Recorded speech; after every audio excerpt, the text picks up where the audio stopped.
buenas noches. Lunes 23 de junio, podcast especial que nació de una joda y estamos acá grabando. 50 años de Tiburón, de Steven Spielberg. Eso nos convoca hoy en día acá. Así que se sumaron los que pudieron, los que dijeron ya, yo voy, los más prendidos. Así que está Cari, allá en Los Chillanejos. Freddy, allá en los Puente Altos. Y Pedro, allá en Bolivia. Claudio Doni, acá en Santiago Centro. Perú. ¿Cómo están, chicos? Bien, con frío, pero bien. Súper. Bien. 50 años no es nada. Que febril la mirada. Qué febril la mirada. 50 años de Tiburón. ¿Ustedes cómo llega Tiburón a sus vidas, cabros? Antes de entrar a ese tema, me gustaría hacer una pequeña introducción a un tema que estuve viendo, estuve ahí investigando, porque esta discusión entre gente de Puchito que ve el film Artsy Movie frente a los que les gusta ver el cine, la discusión si Tiburón fue el primer blockbuster. Está esa discusión. A lo cual se podría decir que es el considerado el primer blockbuster moderno, porque no es la primera película que de alguna manera rompió la taquilla. Venía mucho antes, desde Lo que el viento se llevó, The Sound of Music, ese tipo de películas. Ya habían películas que habían recaudado mucho dinero, pero Tiburón fue la primera película que podrían decir que inauguró el concepto de blockbuster moderno, que era el de estrenar estas películas muy taquilleras en verano. Antiguamente para los gringos el verano era como una temporada muerta en tema de estreno, y Tiburón lo cambió, digamos.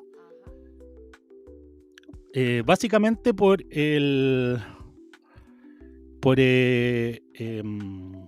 la campaña, un poco la campaña que hizo Universal en relación a la película. De hecho, fue la primera película en superar los $100 millones en Estados Unidos. Hablemos de siempre, de blockbuster moderno. Y algo inusual para 1975 es que se estrenó en 400 salas simultáneamente. Así que eso fue un poco lo que generó este concepto de blockbuster moderno, que ya después, continuó con lo que fue Encuentros Cercanos, Star Wars, E.T., y de ahí ya hasta los días de hoy, en que los estudios intentan reservar sus mejores estrenos para la temporada de verano en Estados Unidos. Oye, pero espérate, el tema es que alguna gente que se suscribe a Movie 3 meses por lucas no quiere reconocer el logro de Tiburón. Porque, perdóname. No, lo que pasa es que antigua, o sea, el concepto blockbuster no se consideraba antes como, no era un concepto establecido, digamos. O sea, tenía películas que le iba bien. Lo que el viento se llevó, Los 10 mandamientos, The Sound of Music, El Padrino, pero no estaba el concepto blockbuster como tal. Eran películas que recaudaron muchas lucas. Entonces, ¿a qué voy? Es cuando siempre decimos acá que cae la publicidad tuitera. Tú dices, no, Tiburón, el primer blockbuster, y va a salir el gordo, oloroso. No, el primer blockbuster fue Lo que el viento se llevó. Entonces, por eso hago ese disclaimer. Da lo mismo, sí. Mira, acá este programa lo van a escuchar gente que ve a Steven Spielberg y es feliz en la vida, que come su pan en la mañana con su tecito calentito y trata de ponerle una buena sonrisa a la vida, aunque ya nos vamos a morir. Da lo mismo. Yo creo que fue el hecho del hecho de que de el primer blockbuster de verano, como tú dices tú, el hecho de que porque en un principio la típica era estrenar en diciembre para la temporada de Navidad y todo ese tipo de cosas, pero por tiempo se terminó estrenando en junio. Y ahí provocó lo que provocó, y que después todo el mundo vio ya que realmente la fecha era buena para estreno y no como antes se pensaba de que generalmente la gente en el verano salía de vacaciones y nadie estaba pensando en ir al cine. Los gringos. Entonces, bien. Yo creo que otro aspecto que podría ayudar a denominarla como el primer blockbuster, quizá es el hecho de que muchas películas copiaron su estructura, copiaron su no sé, pues en vez de un tiburón, ahora son pirañas, o ahora es unos monstruos que salen debajo de la tierra, ¿cachai? Pueden ser como que de ahí salen muchas películas que intentan hacer lo mismo, y quizás es como la importancia de eso que también eventualmente la denomina el primer blockbuster. Porque son películas diseñadas para que los jóvenes vayan en masa, para que la gente vaya con las palomitas, para que vaya a asustarse como lo que llegamos ahora, que es la película Montaña Rusa, que hablamos de repente. Que es como estas películas que están diseñadas para atraer mucha gente y que lo pasís bien en el cine con tus amigos. Sí. Pero ahí ante esa afirmación que tú estás haciendo, a mí me surge la contrapregunta, si Spielberg tenía ese plan originalmente. No, yo creo que no. O sea, no creo que uno como que se logre dimensionar la bola de nieve que vas a desatar. Oye, En todo caso, en ese tiempo. Había hecho Duelo. Lo mismo sí. que Tiburón, pero con un camión. Sí, Fue como en todo caso pensemos. haberle pegado para el gato nomás, po. Pero en todo caso pensemos que en ese tiempo Spielberg no tenía mucho peso. Él era solamente un director, ¿no? Ahí los que decidían era el estudio, los productores y todo ese tipo de cosas. Pero no creo que haya estado en la mente de ellos como vamos a cambiar literalmente el mundo del cine. No. Sino está como hagamos la mejor película que podamos hacer. Aparte, Exacto. Imagínate, cuando Spielberg hizo Tiburón, él tenía 26 años, era chiquitito, y como que esta película se le estaba agrandando tanto y se le estaba haciendo bola la vida, porque él contaba, era súper tedioso grabar la película porque tenía 3 maquetas de tiburón, una que no la podía controlar bien, la otra que se le hundían, tenían que sacarla, y después que hacía mucho calor, que era complejo grabar. Y nosotros conocemos a Spielberg como un director que tiene mucho cuidado con la cámara.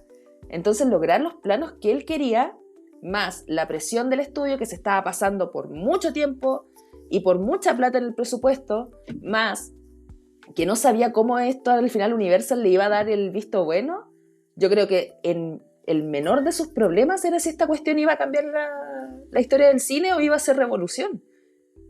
Yo creo que él estaba más preocupado de, chale, vale, tengo menos de 30 años, estoy dejando la caga en esta película, ojalá me den otra. Yo creo que es eso. No, si él cada día que llegaba al set estaba pensando de que si lo despedían, po. Sí, que estaba todos los días pensando con la presión de que en cualquier momento lo despedían, porque ya se había pasado la fecha, ya se había pasado la plata, así que en cualquier momento lo podían despedir, sí que se estaba con la presión de eso, sí que yo creo que él no tenía el concepto de que esto iba a cambiar, a revolucionar el cine. Él quería hacer su mejor película y lo logró. Y aparte, piensen que también Tiburón funciona muy bien gracias a la música de John Williams, que después yo creo que lo vamos a conversar más, pero él ya había hecho un trabajo previo con John Williams que le había ido ahí nomás, po. No había tenido muchas luces ni no había sido un éxito. En cambio, con Tiburón todo confluyó de alguna forma para que esto funcionara como la gran película del verano y que particularmente a mí me diera un miedo terrible a la playa. Hasta el día de hoy piense que yo soy la generación posterior o generación y media posterior a Tiburón, y aún así caló súper profundo, por lo menos en personas de mi generación. De 30, ¿cachai? Es importante. Eres dos generaciones después de Tiburón. ¿2 generaciones? Oh, Sí. soy una guagua. 50 años, sí, más o menos. Sí, porque, o sea, una película que cumple 50 años, estamos hablando de 2 generaciones. Sí, pero yo no nací hoy día, po. Porque, no, sí, pero... O sea, Tiburón se estrena a mediados de los 70. Está toda esa generación que podríamos decir que es la generación como de mediados de los 60, podríamos hablar de mediados de los 60, finales de los 70, los que quizás vieron la película teniendo 15 años, versus los que nos tocó a nosotros ver la película de niños, porque el Pedro hacía la pregunta anterior, decía, oye, ya, ¿cuál fue su primer encuentro con tiburón? Y el encuentro que nosotros tuvimos con tiburón fue gracias a cómo de alguna manera conocimos las obras anteriores de cineastas como Spielberg, William Friedkin, George Lucas, fue por la televisión, digamos. Y la ¿Ustedes la vieron por televisión la tele? como...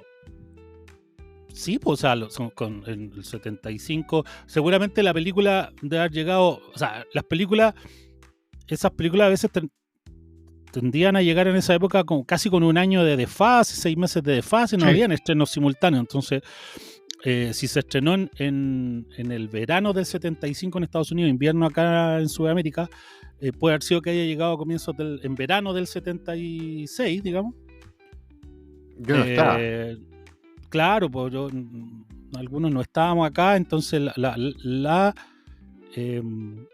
forma de enterarse de esta película es cuando las daban los domingos en la noche, que era la película como el bestseller, era como el estreno que tú estabas esperando, era la película que ibas a ver, que al otro día ibas a conversar con tus compañeros en el colegio, en el recreo, oye, el tiburón, y cuando se comió a Quint, y el weón, ¿cómo se le ocurre agarrar a patada al tiburón? El otro weón se lo cagó, le abrió el hocico y se lo comió, ¿cachai? Ese era, entonces, somos todos los que de alguna manera descubrimos de niños esa película. Hay una... ayer vimos Tiburón con mi hija, con una amiga. A su amiga le dio mucho miedo Tiburón, le daba mucha ansiedad, especialmente todos estos jumpscares. Pero después les mostraba el video, hay un video de TVN cuando estrenan la película en Chile, así como la nota de prensa. Y está así todo muy tieso el weón, que el periodista que está la nota y que se estrenó en 20 cines de la capital, la última película de Tiburón, que generó gran revuelo en Estados Unidos, y entrevistan a una señora que fue con su hijo, una mamá, no sé, que ha llevado al niño chico a ver la película. ¿Y qué opina de la película? ¡Uy, terrible! ¿Y qué es la parte que más le impactó? Cuando se murió el tiburón. Spoiler. Oh. Botado. Pero eso.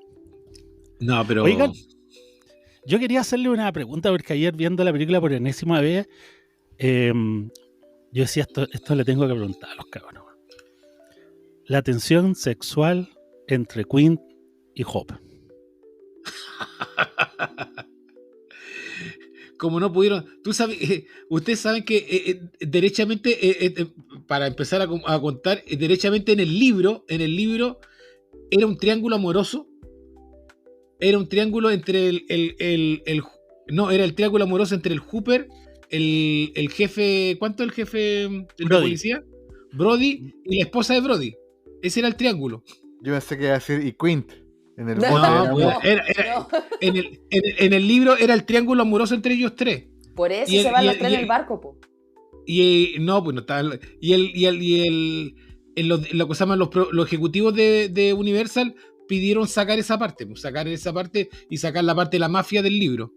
No. Pero hay tensión sexual en el barco todo el rato.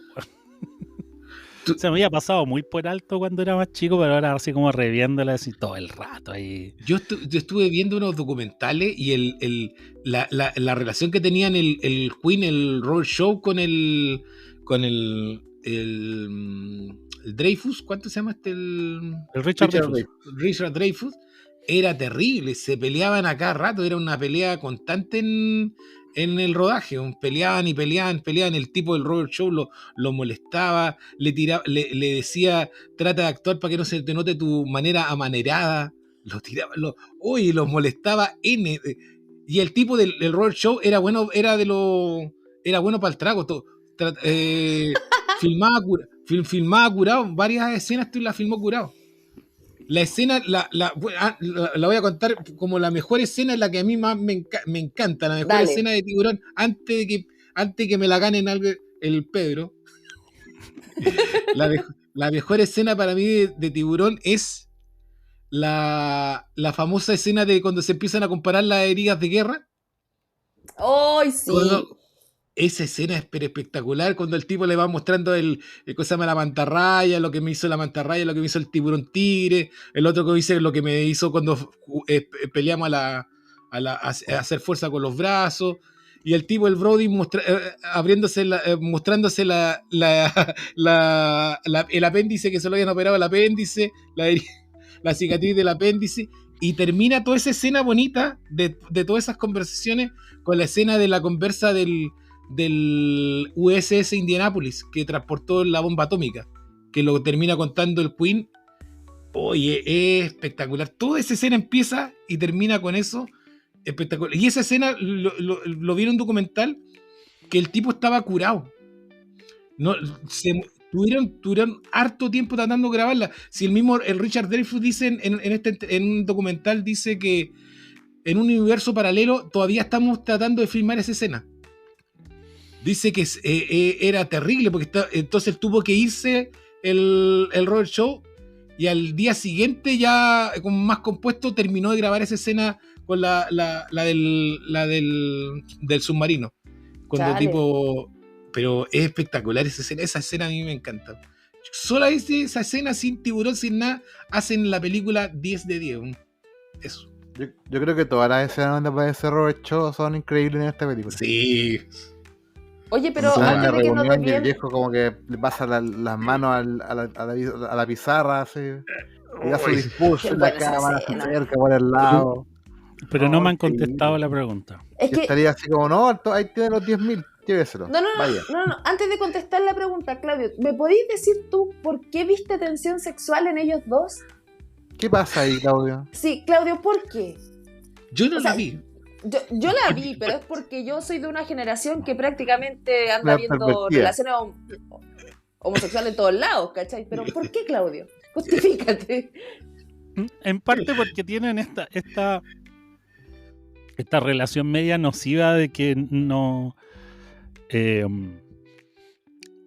acepta un poco el mandoneo del otro. Constantemente están ahí como peleando. Está esa escena en como que le hace como una burla, y después llega toda esa escena en que se empiezan a mostrar, y de verdad yo decía, me había tomado varias piscolas, debo reconocerlo, pero yo miraba la escena y yo decía, el Brody se va y se tiran encima porque se están, o sea, el mostrarse, Hay porque algo además ahí. es que además esa es como la escena en que ambos empatizan de alguna manera, tienen algo en común, digamos, porque para el Cho, que era un weón que se crió hijo del rigor, que seguro el papá fue pescador, y el weón así como vivió de lo que la pesca le podía dar, seguro con muchos maltratos, por eso el weón es caído al frasco, como muy outsider dentro del pueblo.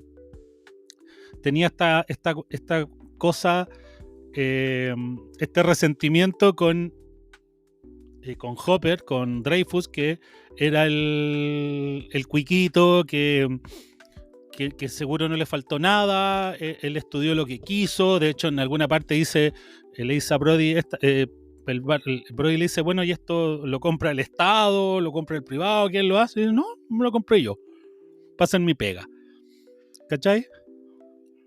Entonces estaba esa pelea entre este zorrón culiado que se las viene a dar de bacán contra mí, que a mí no me las vendía, no me vendí la pesca, y en esa escena, que los dos además estaban los tres curados, ya estaban chichas después de una jornada extensa, y empiezan a tener este punto en común de Heridas de guerra. Y de hecho Hopper, Brody no conocía la historia de Indianápolis, Hopper sí la conocía. Él le dice, tú estuviste en el Indianápolis, y ahí él cuenta esa historia. Pero habían así como un juego de mirada, y de verdad yo decía, aquí hay pura tensión sexual. Sí. Todo gratis, todo gay. Pero hay una parte que el Richard Dreyfuss dice que cuando abre su polera y muestra el corazón, y dice acá que tenía roto el corazón, que lo había hecho, no sé, Penélope no sé cuánto, es el nombre de la niña que le había roto el corazón. Conozco hombres casados con hijos que salieron del closet, eso no dice nada. Siento que Pedro está demasiado callado. Fuertes declaraciones. Ya, pero la Cari, sí, pero la Cari que dice que ve todo gay, ¿qué me puedes decir tú? Es que es eso, mira, si yo, primero, por varias razones, primero biológicas y segundo generacionales, yo voy a ver las dinámicas de hombres distintas a ustedes. Ustedes saben que yo hace muy poco tuve mi bautizo en películas de hombres y vi hace poco el Club de la Pelea. Entonces yo me estoy recién adentrando a todo esto y cuando dos hombres empiezan como a tener esa tensión entre media de pelea, entre media, no sé, como de comparación, yo no sé si se están midiendo las tulas o se quieren dar. Una de las dos, ¿cachai? Pero es por un tema, de nuevo, que yo no lo entiendo. Yo sé que para ustedes y para el cine de hombres es muy importante la hermandad, ¿cachai? Pero cuando pasa eso, mi imaginación vuela. ¿Cachai? Entonces no es una cuestión que yo me vaya a sorprender. Yo de lo que estoy sorprendida es que Pedro está impactado. Sí, lo que pasa es que es parte de la fantasía del cine esta cuestión de mostrar al hombre haciendo lazos con otro hombre, po. El hecho de poder conectar con otra persona es parte de la fantasía, lamentablemente. Entonces yo no vi como ninguna carga de tensión sexual. Yo vi como, no sé, gente que de verdad estaba conectando. Sí, en ese momento es lo bonito que conectan. Claro, porque son tres tipos muy distintos, porque desde el principio se están portando de manera antagónica, aunque están trabajando juntos, ¿cachai? Solamente por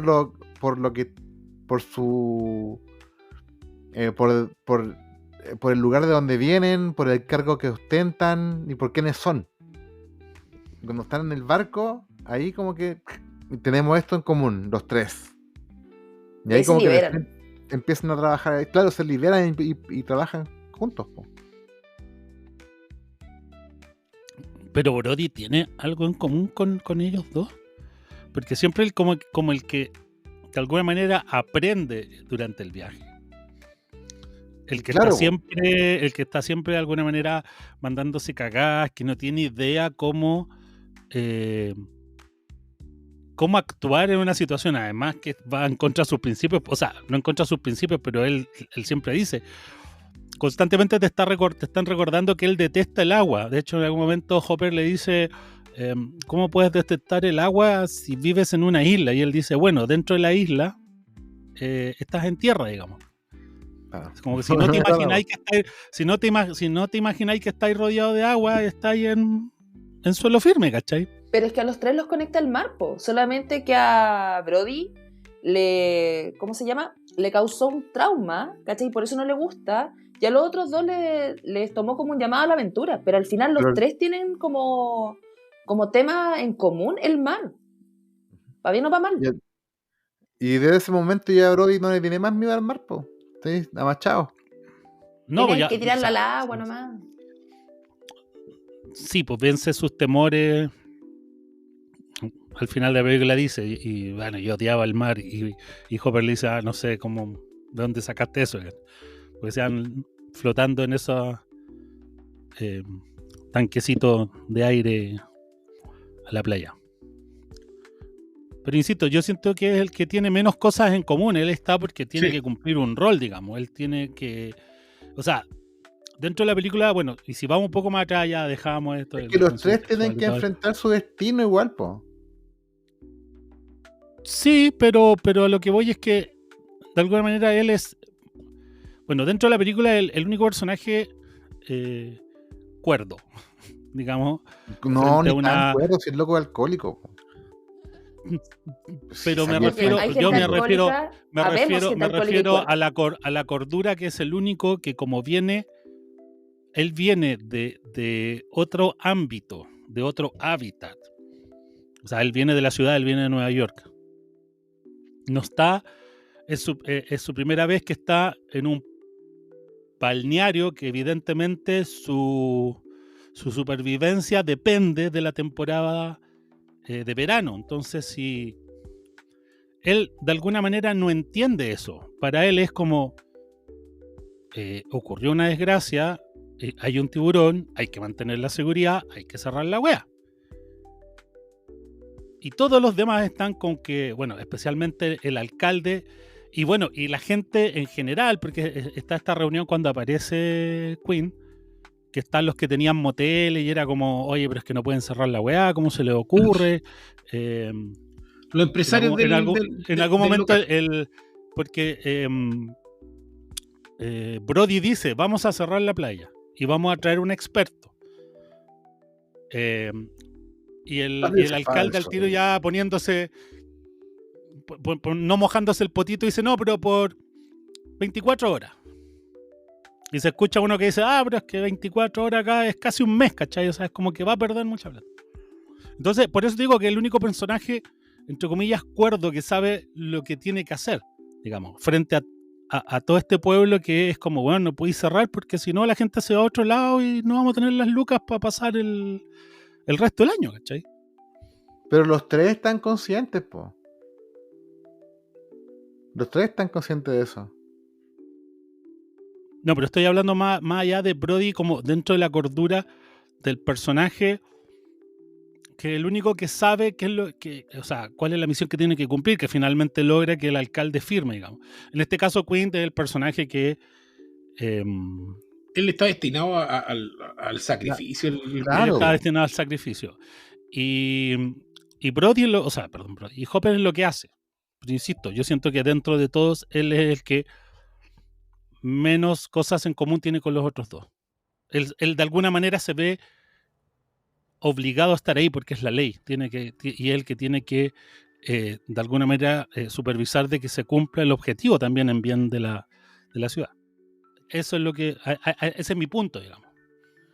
No, yo creo que él también tiene más que una obligación laboral, él tiene una obligación moral y personal también, porque esa escena en la que lo encara la mamá del niñito, del Chucky ese que se muere, lo culpa personalmente a él, po.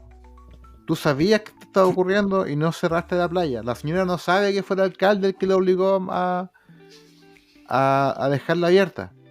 Pero él se da cuenta que sí, pues era su pega y no la hizo, pues. Sí, pues la responsabilidad era de él. Y de hecho, el diálogo... Y después se muere otro loco más. Entonces Sí, ahí po. como que ya dice, no, esto ya es intolerable. Y yo creo que como yo digo, al final los tres tienen que encontrarse con su destino, porque claro, como tú decís, el tipo le tiene miedo al agua, es alcohólico. Entonces como que el loco está, no sé, está alejado lo más posible de la realidad, po. Y ahora con esto está obligado a afrontarla y afrontar su mayor miedo, que es el mar.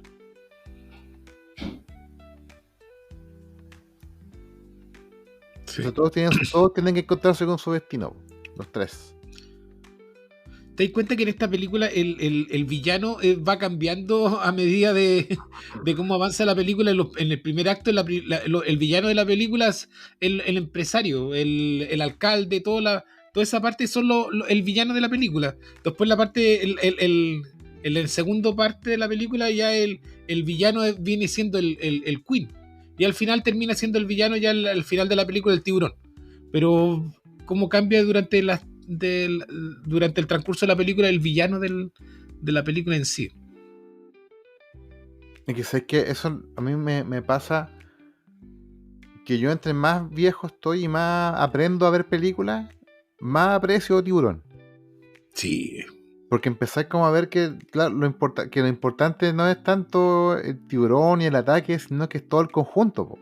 El pueblo, el alcalde, ¿cachai? Como que, como tú decís que al principio ese es como el antagonista, y después el viejo que también se pone medio pesado, y finalmente el tiburón que tienen que enfrentar. Entonces es una película que yo voy apreciando más, como te digo, a medida que me voy poniendo más viejo y más mirón en este caso. Porque veis que está todo en los detalles, po.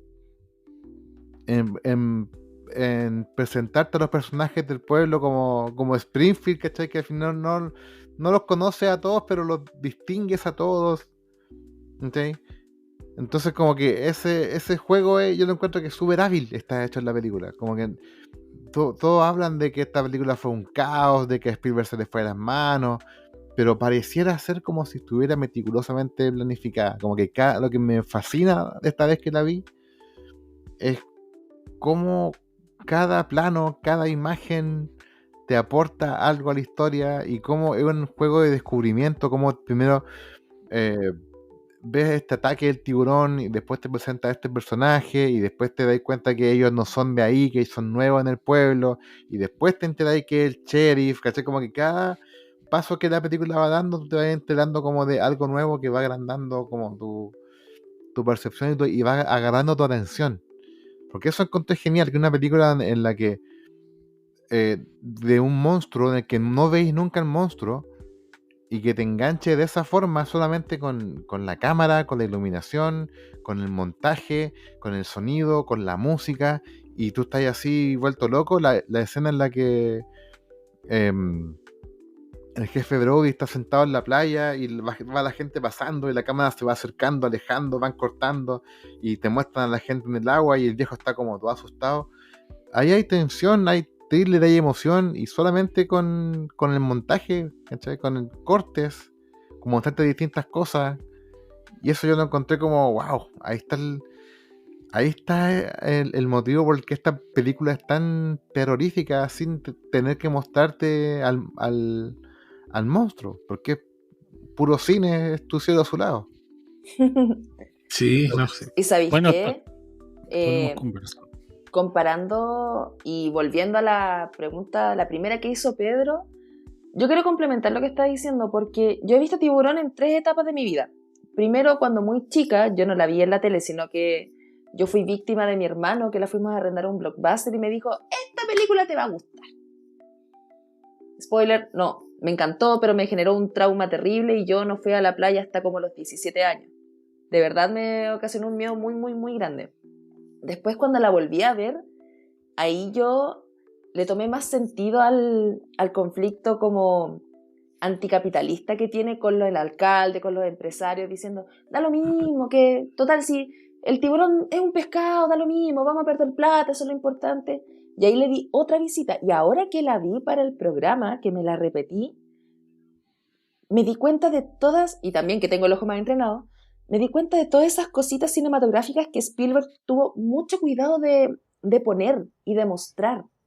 Por ejemplo, a mí una de las escenas que más me gusta, que es precisamente esa la que estaba diciendo Pedro, cuando el tiburón agarra a este cabro chico, que es medio maldadoso, y enfocan a Brody, hay un zoom muy bonito a la cara de Brody y yo lo encuentro precioso, porque primero te genera tensión, te genera mucha ansiedad como espectador, te genera miedo de algo que tú no has visto o que no tienes todavía la dimensión.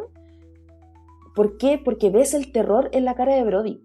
Entonces, básicamente, el tiburón está en todas partes y en ninguna parte a la vez y a ti te da miedo. Y es muy bonito al final cómo Spielberg pudo recrear esa tensión en una historia y que siga siendo vigente 50 años después, porque imagínense, 50 años, medio siglo después, estamos hablando todavía de ella, porque todavía funciona. Y no es porque sea efectista, es porque funciona, y funciona súper bien. Es porque está hecha con lo más básico, que es con lo que se hacen las películas, ¿sí? Como te decía, cámara, edición, montaje, sonido, no depende del monstruo, no depende del efecto especial. Depende de que tú como espectador estés poniendo atención y te dejes llevar por la historia. Y porque todo está calculado, desde el ambiente, el sonido, claro, la luz, ¿cachai?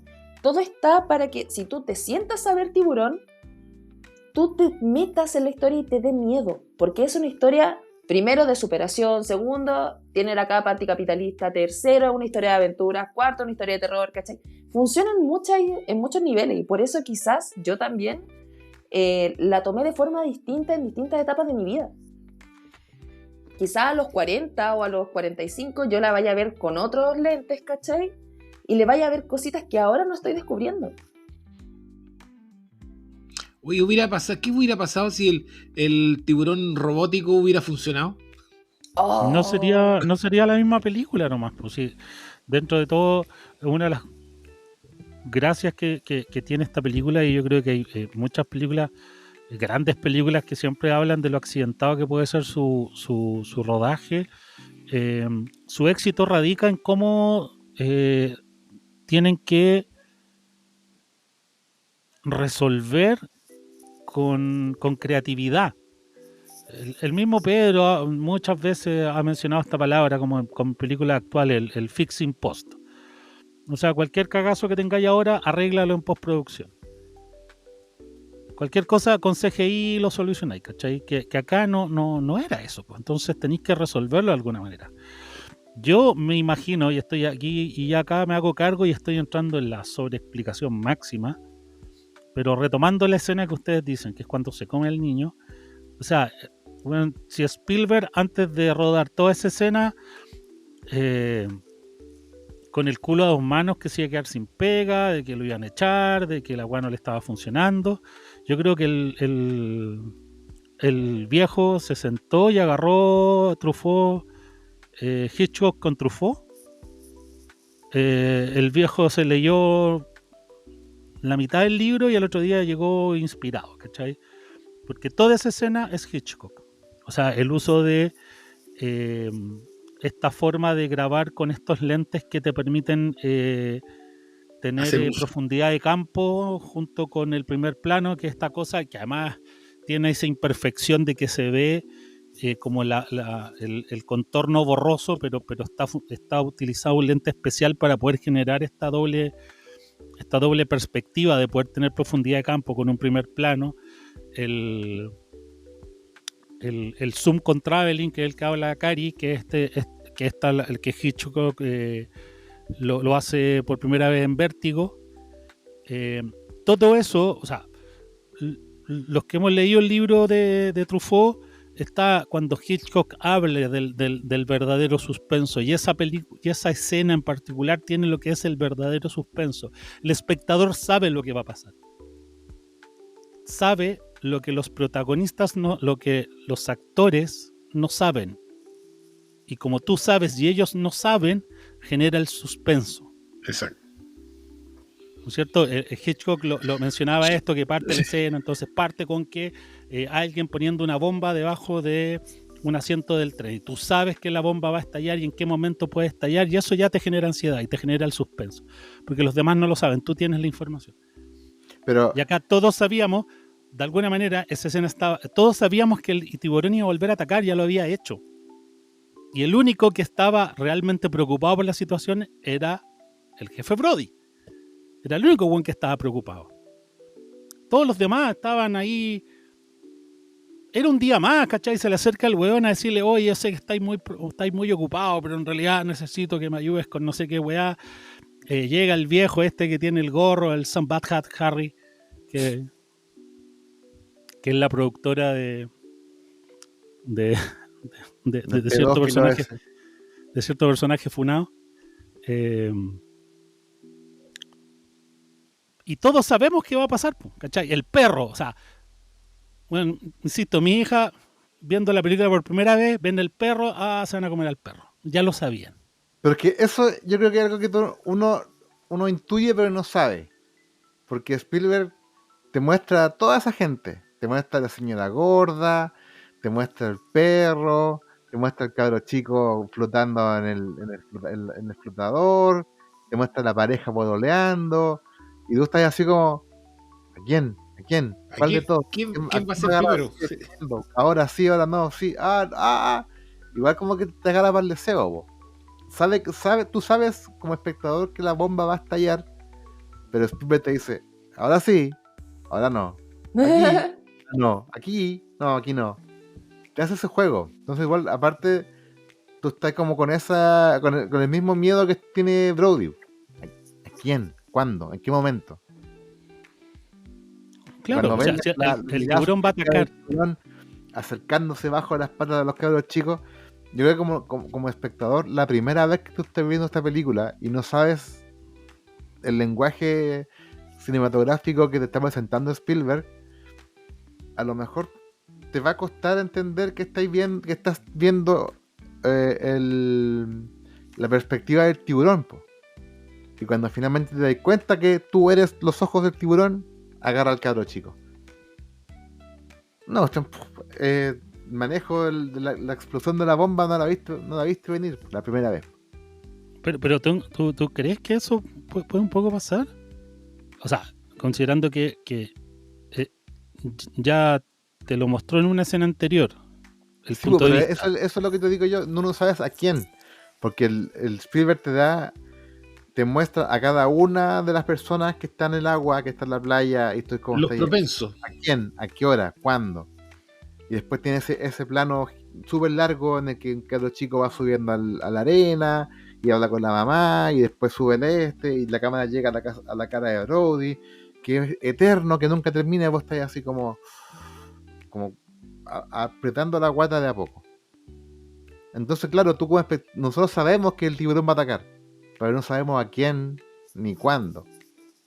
Es el juego que hace Spielberg para darle la vuelta de tuerca al Hitchcock, agregarle una guinda más a la torta. Bueno. Yo creo que acá, claro, Spielberg toma prestado mucho de los directores que a él le gustan, pero él también pone su cosecha, po. Él pone su grano de arena. Porque esta cuestión se siente a pesar de los hitchcockianos, hasta de la música, po. La música es muy de las películas de Hitchcock también, po. Sí, pues que hacía John Williams en esa época. Pero es novedosa, po. Tiene un giro nuevo. No, sí, pues, sí, evidentemente, porque si no, no sería el gran director que es, pues, si no sería simplemente un replicador, pues. A lo que yo voy es que él, y insisto, estoy entrando a la sobreexplicación, yo no sé si esa weá fue así, pero quizá al momento él dijo, puta, ¿cómo soluciono esta weá? Y busca inspiración. Busca inspiración, lee el libro, puta, ya, ¿sabéis qué? Y llega el otro día, resolvámoslo de esta manera. Y muchos directores lo terminan, hacen esas cosas, porque llegan al momento del rodaje y se ven, y puta, ¿sabéis que en la noche tuvo una epifanía cagando, weón? Y la escena la tenemos que resolver de esta manera. Y la cambian, no sé, la Ana Karina decía que cuando filmaba Godard Vivir su vida, bueno, iba a grabar una escena y el viejo empezaba a escribir una servilleta, reescribía la escena, ¿cachai? Porque bueno, pueden llegar con todo planificado, pero llegando al minuto del rodaje, bueno, Pedro, tú que has estado en rodaje también entendís, por repente uno se encuentra con situaciones que son inesperadas, y de qué manera la resolvemos nomás, y hay que resolverla, y claro, ahí salen los grandes directores que tienen la capacidad de darle vuelta de tuerca y resolverlo de manera brillante y súper inspirada. Hay una entrevista que da Robert Rodríguez en la que él dice que la verdadera pega de un director es poder encontrar una solución rápida y creativa a algún problema durante el rodaje mismo. Y él contaba, no sé, pues, daba ejemplos de sus películas en las que fallaba el vestuario, en las que fallaban los efectos especiales, o en la que tenían la explosión, iba a ser un solo plano y no había repetición porque no había más plata y la cuestión no salía perfecta, entonces había que improvisar. Y él decía que, claro, a final de cuentas, esa es la pega del director, de encontrar una solución creativa al problema técnico. Pero ¿sabéis tú qué? ves Tiburón sin saber la leyenda del robot que no funcionó y todo, aún así la encontráis genial. Como te digo, pareciera ser que estuviera planificada así desde el principio. Como se ve meticulosamente hecha. Como que ningún plano le sobra, ningún plano le falta. Cada plano que aparece motiva al siguiente y te entrega más información. Nada le sobra, no hay ninguna imagen que esté puesta como para tapar algo, para parchar algo. No hay ningún personaje que no tenga una función específica en la narrativa. Todos cumplen su función. Entonces se ve muy perfectamente hecho. Me gustan mucho los momentos de comedia que le pone de repente Sí. Spielberg. Cuando hace falta. Cuando ya es mucha la tensión, es mucho el miedo, te tira un chiste. Y tú, descansa y después te vuelve a agarrar. O el jumpscare que ocurre debajo del agua, cuando aparece en la cara del muerto, así, quien le encuentra que funciona cada vez y el tipo le pone un grito. Se escucha un grito de ese muerto que no tiene nada que ver. Pero en el momento sí es efectivo po, y funciona. Entonces como que ese manejo sensorial, que es una cuestión que Spielberg, que hasta el mismo Spielberg lo reconoce en The Fabelmans, que esta capacidad de manipular las emociones de la gente a través de las imágenes, tú lo ves acá en Tiburón, po.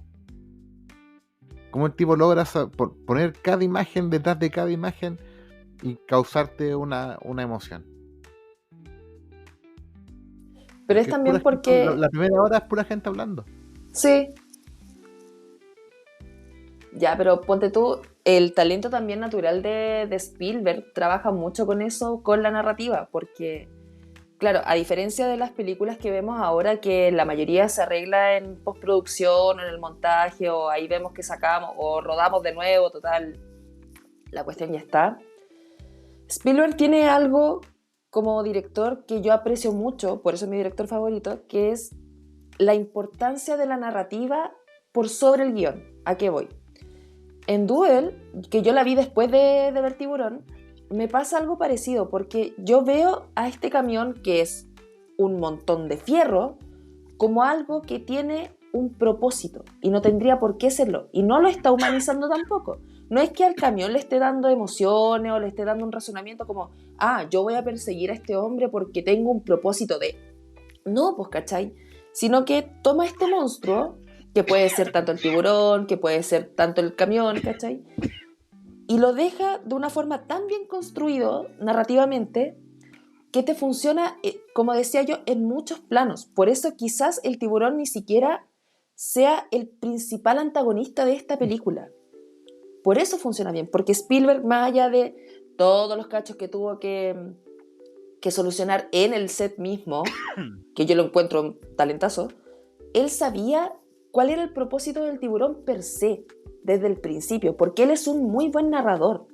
Y eso se ve tanto en películas, no sé, como Tiburón, como después con La Lista de Schindler, o incluso con Jurassic Park, que a mí me da mucha pena que Spielberg, él mismo, no se haya tomado en serio o haya tenido esa frustración de decir, puta, es que a mí no me dan un Oscar y yo no soy un director reconocido porque la academia no me quiere reconocer, ¿qué falta? Y de repente como que le da el atacazo artístico y en el 93 te saca Jurassic Park y te saca La Lista de Schindler. Toma, ya, ahí tenés tu Oscar. Sin embargo, Tiburón tiene un Oscar por montaje, porque él básicamente une todas las cosas que hizo y las hace de forma tan precisa. Es un trabajo de relojería que funciona súper bien. Tú estás tenso el momento que tienes que estar tenso. Cuando ya estás muy incómodo y o se te empieza a apretar la guata o empezáis como a agarrarte del sillón, te tira un chiste. Y después cuando estáis, no sé, yo creo que las veces, más allá de todo este problema técnico con el tiburón, no hubiese funcionado igual si es que el tiburón completo hubiese funcionado bien, porque no necesitan mostrarte tanto el tiburón, necesitan contarte una historia que a ti te mantenga enganchado a la película, y eso es lo que yo valoro más como de Spielberg como director, porque funciona en eso, porque él es muy buen narrador, no solamente es bueno con la cámara y te muestra qué es lo que necesita para poder mantenerte enganchado, él cuenta las historias muy bien. Y eso ha sido una constante desde su primera película. Es que de alguna forma como que le logra poner énfasis a todos estos temas que tú habláis. Porque por un lado, como tú decías, está el tema del capitalismo, pero también está el tema de Brody como padre, de ellos como hombres, ¿cachai? Porque este viejo Queen, que viejo de mar, y que para eso destino es que se lo come el tiburón, como todas estas cuestiones como que estos tres personajes representan a tres clases distintas de hombres, de tipos de hombres.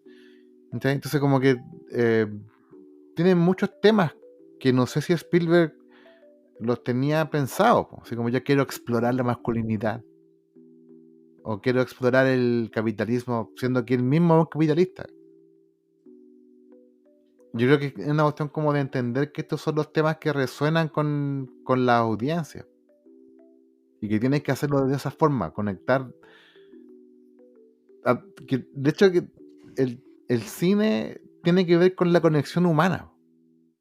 El hecho de que estés viendo esto en una pantalla grande, gigante, en el que conectas con la cara de un personaje y tú como entiendo lo que te pasa. Que la película se puede dar el tiempo de mostrarte un personaje y que tú entiendas qué es lo que le pasa o para dónde va.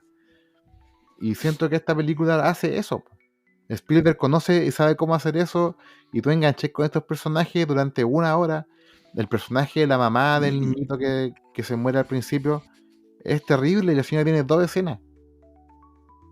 Cuando todos se alejan y la señora queda parada en la orilla de playa, te rompe el corazón de inmediato solamente con su gesto. Esa dirección de actores así, genial. Entonces el manejo de las emociones que tiene este hombre a todo ese nivel lo encuentro increíble. ¿Tenía él pensado en todos estos detalles o no? No lo sé. Porque a veces igual uno le da la interpretación que uno quiere. Po. El Claudio vio tensión sexual. Y está bien, pues. Obviamente está bien. Porque la película te puede dar eso. Po. Y claro, y ahora a mí en este caso como que me llegó mucho el tema de Brody y como la presión que tiene él por las responsabilidades que tiene que asumir. Como padre, como esposo, como jefe de policía, como salvavidas incluso. Y cómo le intenta evadir todo con el copete. Como que ese lado del personaje yo no lo había tomado mucho en serio. Y ahora como, claro, además, el tipo está evadiendo su realidad y ahora tiene que enfrentarla. Y no tiene cómo hacerse el loco ahora. Y eso lo encontré muy bien. ¿Planeaba Spielberg hacer eso a los 26 años? Quizás. Nice. ¿Yo qué estaba haciendo a los 26? Ya se me olvidó ya. Oye, en todo caso, muchas de estas cosas fueron sobre la marcha, porque uno de los problemas que tuvo en la filmación de esta película es que no llegó con un guión cerrado a la filmación. Se tuvo que, mientras estaba sobre la marcha, se tuvo que estar arreglando el guión. El problema con el tiburón. El problema que una de las cosas que en este documental que les comenté que estaba viendo de Spielberg, una de las cosas que también él decía después que nunca más iba a filmar en el mar, pues él y no debería haberlo hecho, porque al final de cuentas generalmente, no sé, 2 años después pasó con la del Kevin Costner de filmar en el mar y dice que es lo peor. Porque pasaba que estaban filmando en el mar y él fue una de las exigencias que le dio que quería hacerlo más real en el mar. Y el problema es que en el mar tú estabas filmando el barco y se cruzaban un bote por detrás y tenían que parar la escena porque se le ensuciaba la toma.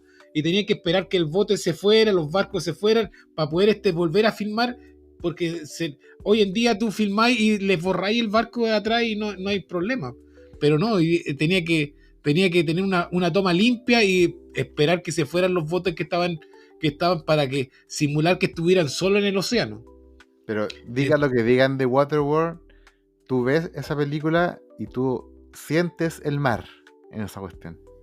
Sí, porque es innegable que lo filmaron de verdad, porque como que podéis ver hasta la sal en la cara de Kevin Costner y eso es impagable. Yo me acuerdo que vi esa cuestión en el cine. Y yo me acuerdo que sentía el mar en esa película. Oye, sí, en un estudio nunca la voy a lograr. ¿Ustedes vieron la vida de Pi, el compadre que está en el bote con el... Sí, con el tigre. Con el tigre y no sé qué más, con otro bicharraco más?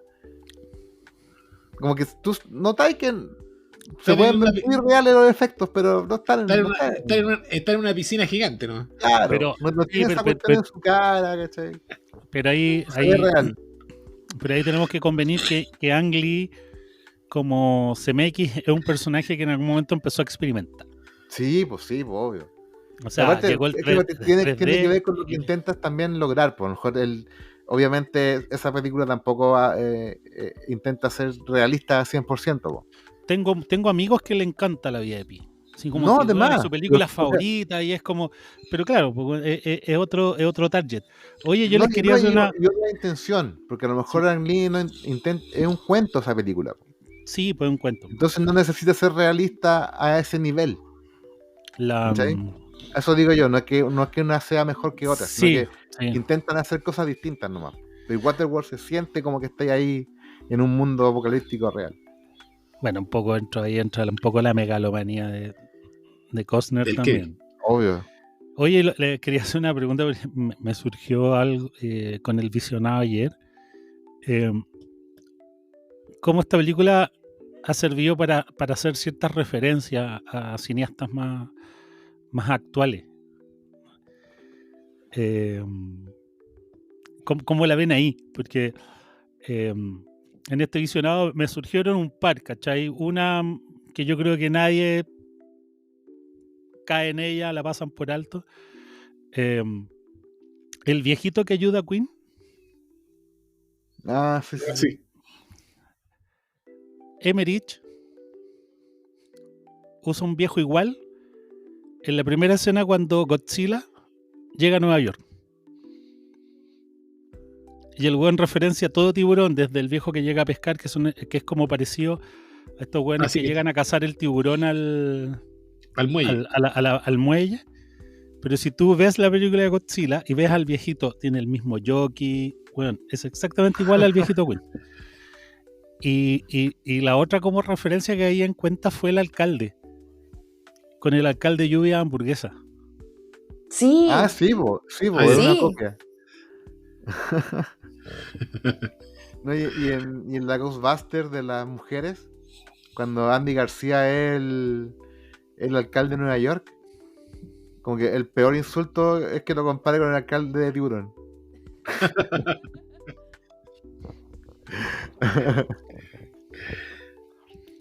No, es que esta película, claro, como te digo, y la influencia, po, piraña, Sí, pues Alien después de ahí. también, una especie de tiburón también, pero eso creo que antes o no me acuerdo. ¿Cómo? Después. ¿Qué cosa? Alien también es como una especie de tiburón también, Sí, este monstruo Sí. que no veís, que está escondido. sí. Esta es la influencia de esta película. Después de Tiburón, como estábamos hablando recién, que era el primer gran blockbuster, después de Tiburón vinieron todas las demás. Po. Todas las demás tienen al final de cuentas algo en que guiarse de lo que hizo Spielberg con Tiburón. Sí, que- pues. Sí. Sí, imagínate que las secuelas tenemos. ninguna logró lo mismo, po. Sí, pues. O no sé, pues Y la imagínate secuela- que esta misma película influenció películas tan malas como Anaconda, que es básicamente la copia de la copia de la copia de la copia. También, po. La misma estructura. Pero es increíble porque cómo se pueden hacer un montón de películas que son las mismas, pero ninguna logra lo que logró Tiburón, po. Es como lo mismo que pasa con Jurassic Park. Hay 6 películas más, 7 películas más. La gente las va a ver por la idea de poder volver a capturar lo que capturaron cuando vieron Jurassic Park 1, y simplemente es irrepetible.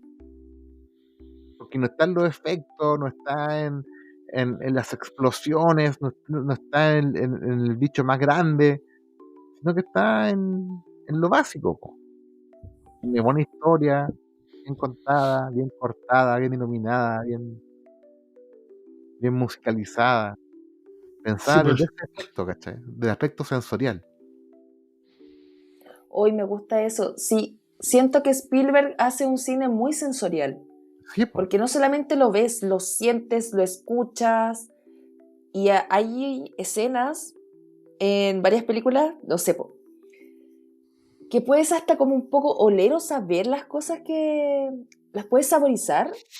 Spielberg, sabéis que tenéis mucha razón. Él hace un cine muy sensorial. No es que te transporte al ambiente que te está contando, sino que te da un cine para todos los sentidos.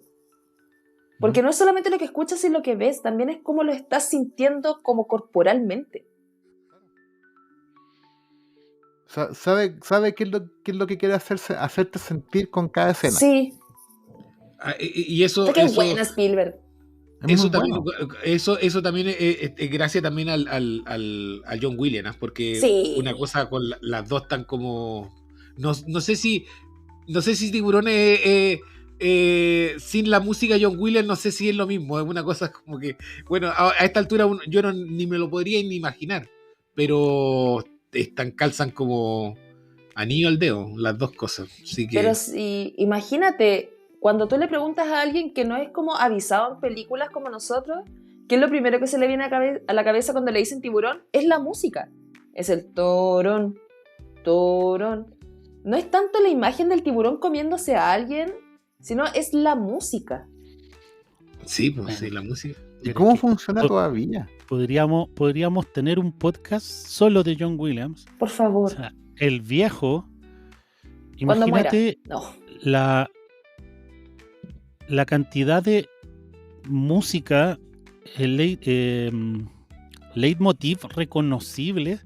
Esto yo lo he conversado con los chiquillos en podcasts anteriores, ¿cachai? Que siento que el último gran compositor de generar melodías realmente reconocibles para mí es Alan Silvestri. Ni siquiera Hans Zimmer.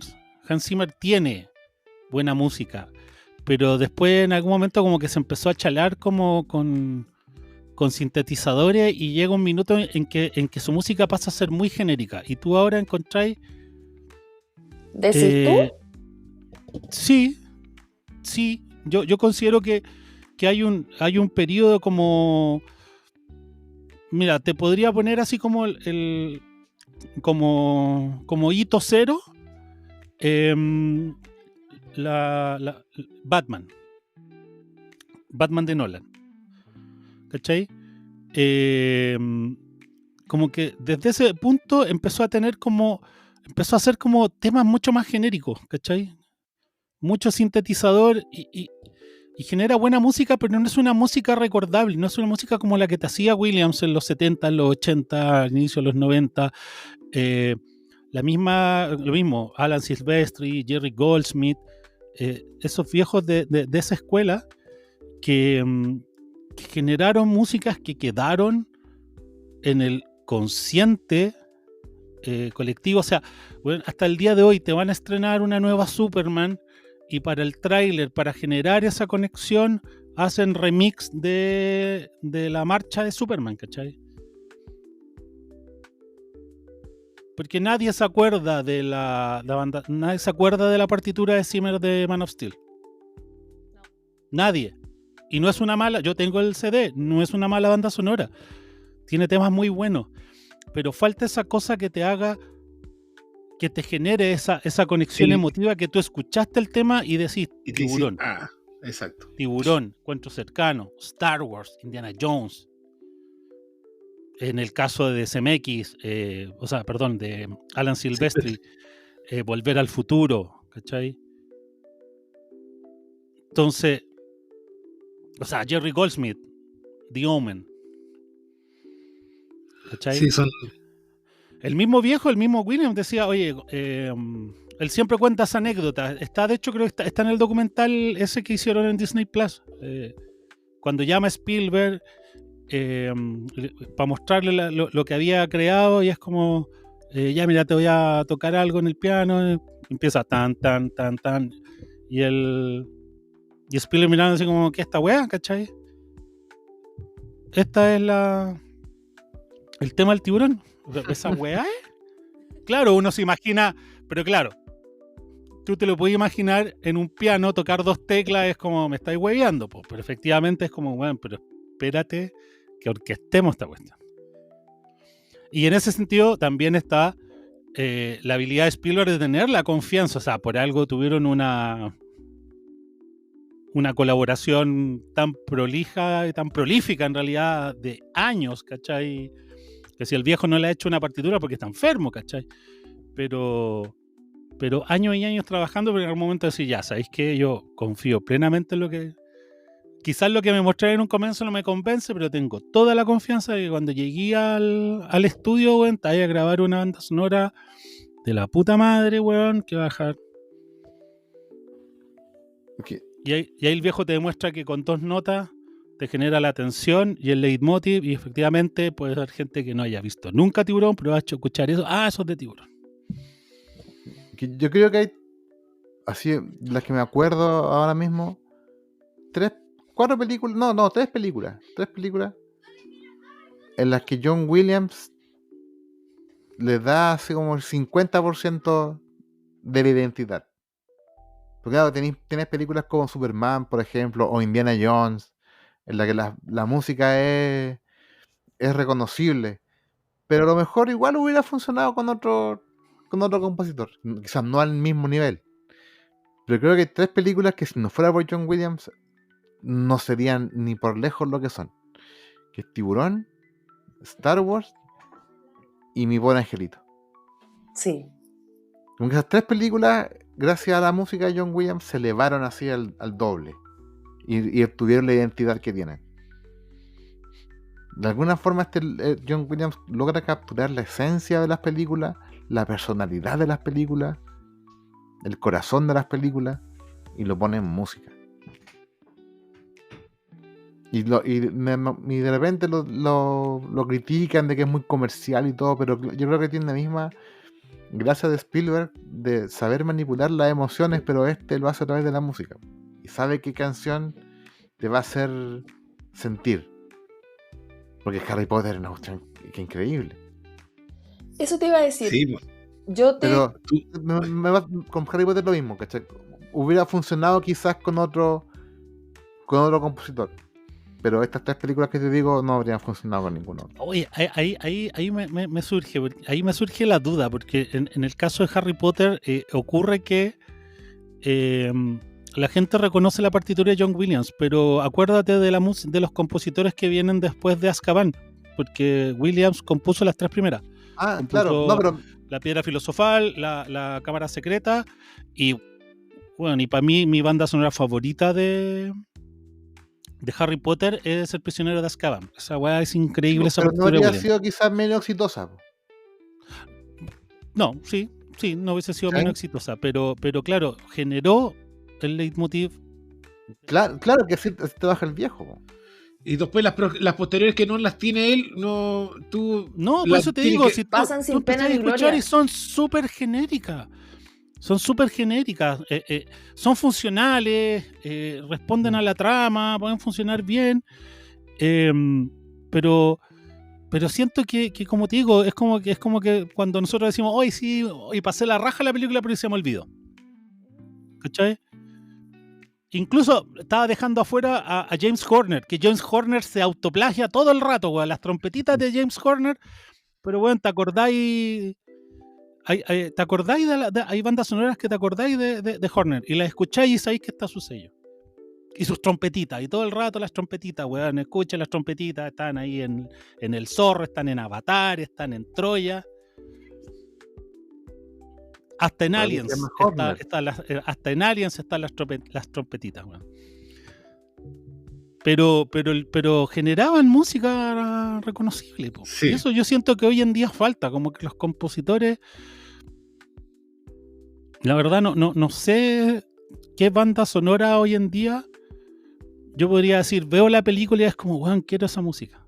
Yo creo que la última reconocible que yo me acuerdo es Avengers. Sí, por la Avengers. Silvestri. Silvestre. Pero no me acuerdo de una posterior. La de Avatar 2, no me acuerdo para nada. Ya no estaba Horner, po. Y claro, alguien como que llegó, bueno, tuvo que llegar otro. Mala fortuna estar muerto Horner, ¿cachai? Pero Entonces, Misión Imposible no creo que cuente.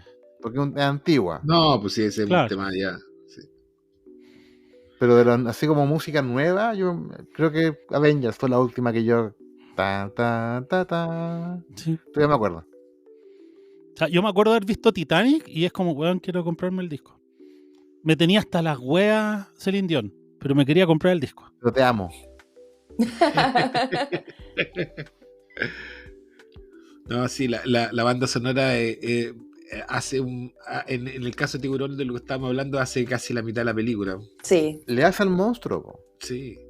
Sí. Y aparte ayuda al hecho de que como el monstruo el tiburón no aparece solamente en 4 minutos, se suma toda la cantidad de minutos que la aparición del monstruo, son como 4 minutos en toda la película. Ayuda esa música a que no lo veas una boya flotando amarilla que se mueve, y tú con la aleta y la así, y no necesitáis nada más. Hay una escena muy buena que es cuando pillan a los cabros chicos que están fingiendo ser un tiburón, los que andan con la aleta. Sí. La gente sale corriendo de la playa y están todos afuera así como todos en pánico, y de repente aparece el tiburón al otro lado donde está el hijo con el bote. Sí, en la playa chica. Shark. Y la señora Brody le dice, oye, el cabro chico está allá, y Brody sale corriendo y ponen el tema de tiburón, tarán, tarán, tan, tan, y la cámara sigue a Brody mientras va corriendo, y Brody pasa por detrás de una reja así de madera, y todo como si calzara el ritmo de la música, el tan tan tan tan tan tan tan tan tan tan, Sí. y vas te volver loco, po. Así, como te da la amenaza del tiburón, la presión, la ansiedad, Sí. todo mezclando perfectamente la música con la imagen. Sí, súper. Cosa que Sí. también hace Michel Gondry con sus videos musicales, que cada Sí. cosa que aparece en pantalla es o un instrumento o una nota musical. A mí me da mucha pena que Michel Gondry no haya hecho películas tan buenas. ¿Por qué? Como que le cuesta hacer películas largometraje. ¿No te gusta Eterno Resplandor? O sea, sí, esa es como la mejor que tiene, po. Pero ¿No te ha hecho gustó? varias y tú las veís y son como, tuviste a punto de hacer algo. ¿Cómo se llama esta otra película en la que trabaja Gael García Bernal? La de los sueños. El mundo de los El sueños, mundo algo de los así. sueños. A mí me gustó. Sí, A pero mí quizás la película que más me gusta de Michel Gondry es Por favor, rebobinar. Oh, no la he es esa visto. sí. igual, como, esa es Sí. buena, pero no La mejor es la del Eterno. Como que no pero pega es el gol. no, pero yo encuentro genial. O sea, esa La idea, que creo que tiene ideas muy buenas. Como Igual que me tiene gusta, ideas igual me muy buenas y gusta, cosas muy buenas. pero solo de ñoño me gusta Warcraft. Ah, ¿Cuál? Pero solo por ñoño, solo por lo ñoño. ¿Cuál? Warcraft. ¿Es de Michel Gondry? Sí. No, La última película se la alcanzó a mostrar a su papá antes de que muriera. Fue el primer weón que vio Warcraft. Ya, pero es que Warcraft. Michel Sí. Gondry también es muy ñoño, pues entonces igual no sorprende. Mira, yo encuentro que hay cosas buenas hasta en la Dispón Verde. Es muy mala, pero tiene unas cuestiones muy buenas. Bueno, Tiene unas transiciones, ¿cuál es la palabra que estoy buscando? Unos montajes muy buenos. Pero la película es muy mala. ya, bueno, si nos estamos, Oye, si nos estamos oye, saliendo del tema es porque quizás ya nos estamos quedando un poco sin tema de yo conversación. Llevamos yo una quería- hora 13. quería Sí, decir espera, algo más vamos de Tiburón. cerrando. Ya, dale. Ya quería decir. No, bueno, quería decir algo de Tiburón. Era el hecho bueno, no sé si esto por haber visto el documental, el hecho de que hay una escena donde, como no tenían el tiburón, no sé si lo leyeron por ahí o lo vieron, acerca de que cuando el Hop baja en el canastillo, en el canasto para ver el tiburón por debajo, para meterle el arpón, viaja, meten a un compadre, un enanito, un buzo enanito. Porque todas esas escenas se filmaron en Australia. Con un Porque. pejerrey. ¿Ah? Con un pejerrey. Con un pejerrey. No, porque dice que Spielberg tenía dos unidades, tenía un grupo de gente que estaba filmando en Australia buscando tiburones reales, grandes. Y entonces filman a un compadre chiquitito con un tiburón para que él se viera, el tiburón se viera más grande de lo normal. En perspectiva. Sí. Eso. Pero por lo que estaba viendo yo también en documentales y entrevistas, creo que la idea era usar más de ese material, po.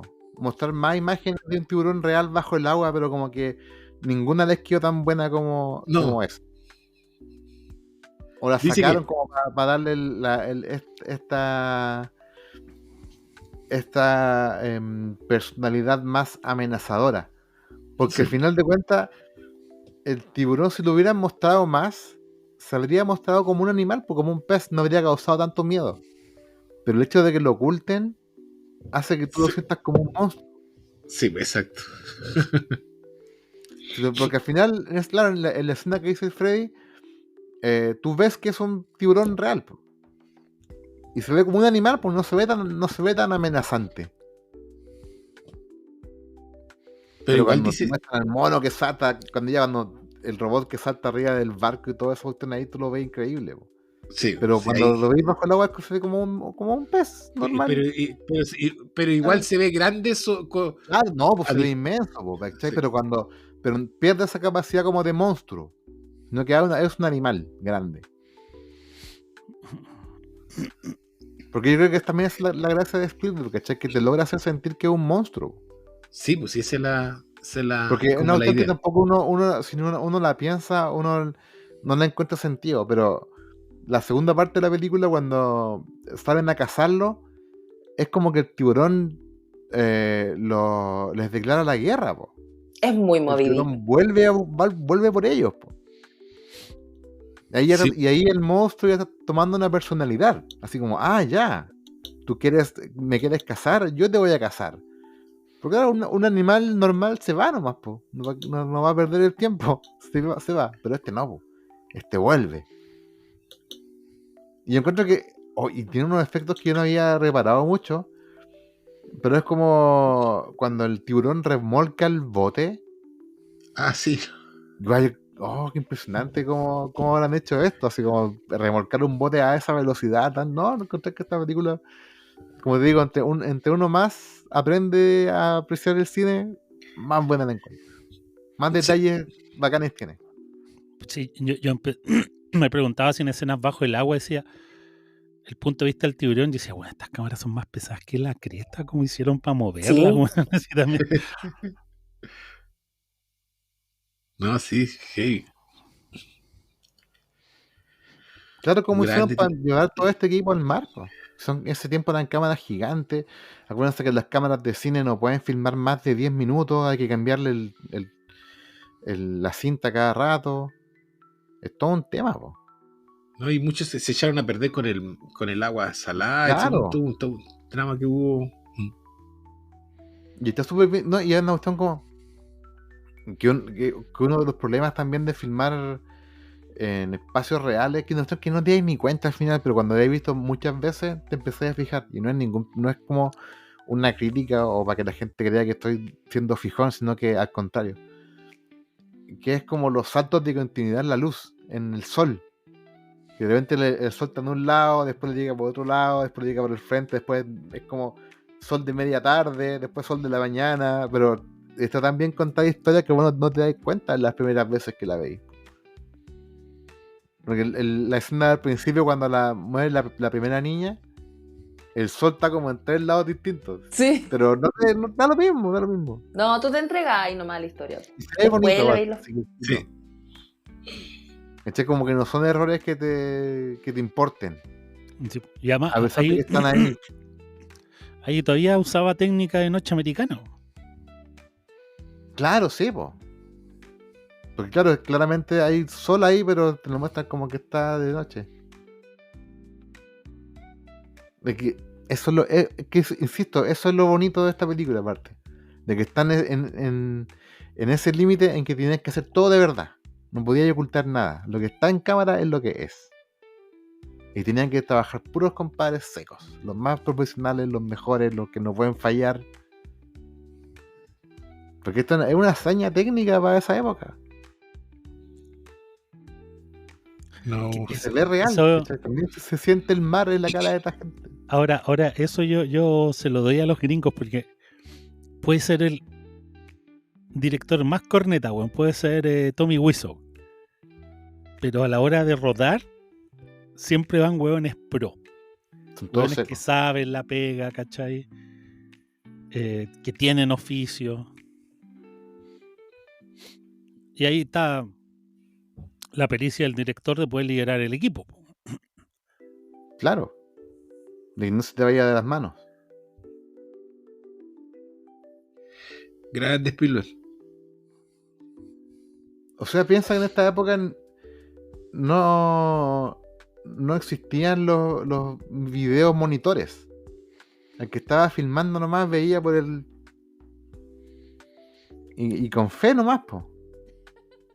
Sí, es que gracias a la Verna File, ella que es la Verna montadora, la que ganó el Oscar al montaje, ella fue una de las cosas, la que en postproducción montó de tal manera de que le dio el toque a Tiburón de cómo es. Po. Totalmente. Sí. Totalmente. Sí, lo lindo de esta película son los cortes, el montaje. Sí, cuando lo he visto 10 veces empecé a fijarte en eso. Y los dos Oscar que ganó fue el montaje de ella, la Verna, y el Oscar de cosa más del John Williams. Fue música, sonido y montaje. Exacto.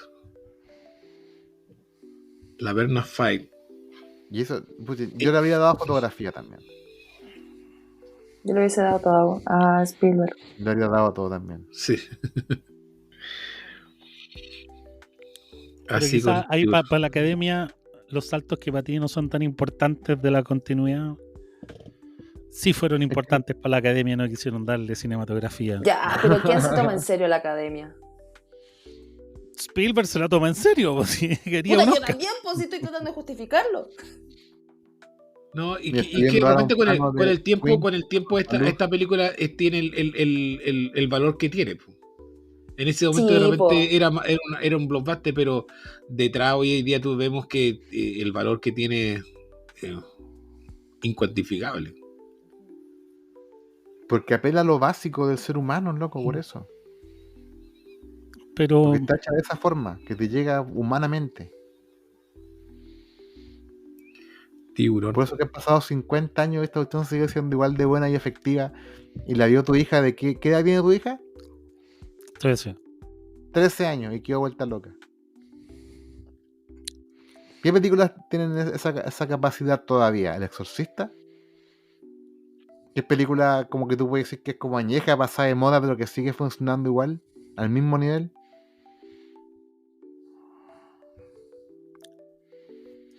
Sí. Son milagros del cine. Sí. Muy bien, queridos, querides, querida. Llevando 1 hora 22 con 56, 57, 58. Vamos a cerrar el boliche. Gracias por los que llegaron acá hasta el final. Recuerden suscribirse, darle like, porque eso nos ayuda para que más gente le pueda llegar este contenido. Sí, Pueden ir a escuchar nuestros podcasts anteriores, de los últimos que tenemos, Mono Chino, en el cual hablamos de lo que fue el cierre de Shingeki no Kyojin, nuestro podcast live action Blancanieves, Lilo y Stitch, Misión Imposible también, hablando de Sentencia Final.